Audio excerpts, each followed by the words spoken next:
Hello crafty friends, welcome to another clean and simple card making video. Today I'm going to use this aperture die. I found this at the Rowan's crafty charity shop the other day, so I thought I'd give it a whirl. And I have cut this aperture from a piece of smooth white card, which is going to form the front panel of my card like this.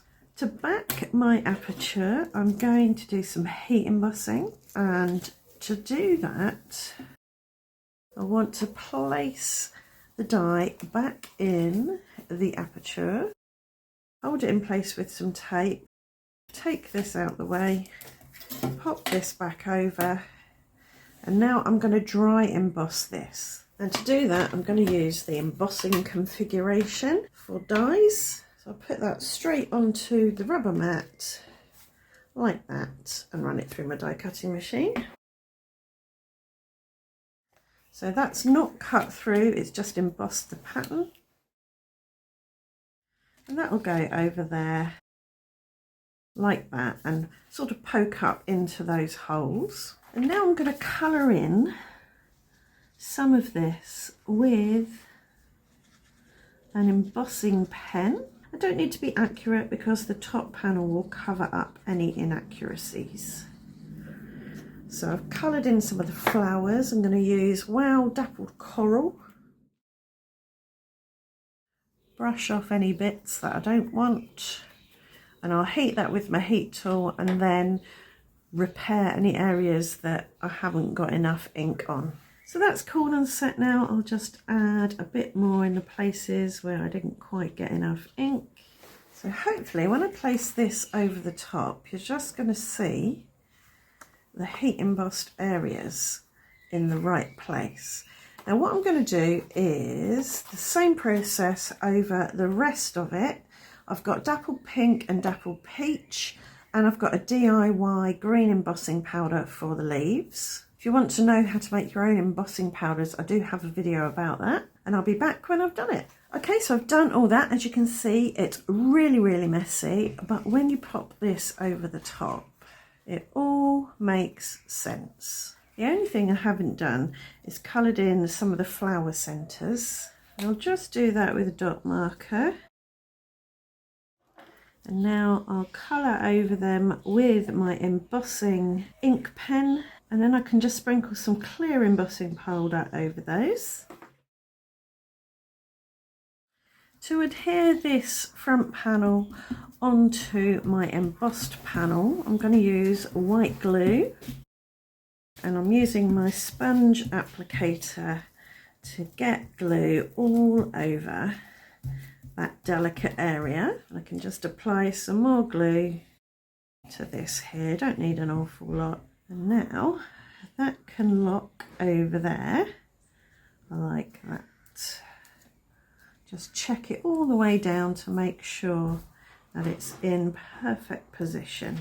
I'll pop a bit of scrap paper over the top and press it down. I can't find my non-stick paper, but if I'm quick this should be okay. It won't stick to the glue. And there we go. And when that's dry, I'm gonna die cut out a rectangle, I think. So if you haven't got lots of different embossing powders, or you haven't got the colours that you want, you can always just colour it in with pen and then clear emboss over the top for that embossed look.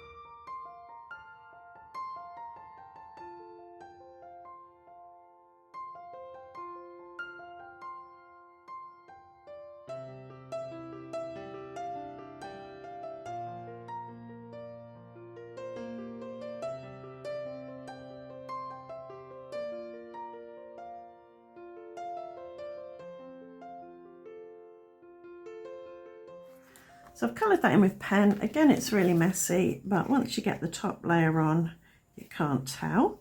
And to give it that heat embossed look, I'm going to heat emboss it. Just going to apply embossing ink all over that with my sponge dauber, pressing down quite hard so that it gets into all the little grooves. And now I've got my superfine clear embossing powder. You could use a glittery embossing powder for this. I think that's covered most of that really well. And I'll heat that, and I might do a second coat. So that's cooled and set. I'm going to go in with another layer of ink and clear embossing powder and then heat it. So that's made that lovely and deep and rich and shiny. And now I'm going to put some glue on the back of this and stick it on top. Now I'm going to use this stitch rectangle die to cut out the shape from this. So I've added those to my cards now, and I've got a couple of sentiments. These are ones that I made in the Silhouette Design Studio software thingamajig and printed and cut on my Silhouette Cameo 3. So this one says, "You are beautiful," and that can go in the top right corner, diagonally opposite from the flowers. And then we've got "On your wedding day," which I think works nicely on here. I don't think they need anything else. Could add maybe some glitter Nouveau drops or something in the flower centres if you wanted a bit of extra dimension. But I'm going to leave these like this. They're ever so slightly curled because of all the heat embossing that I did. It's warped the paper, but I'll just leave these under some heavy books and they'll flatten out perfectly. Right, I hope you found all this helpful today. If you have, please do let me know in the comments. Leave a thumbs up, subscribe and ring the notification bell, and I'll see you back here very soon for another video. Thanks for watching. Bye for now.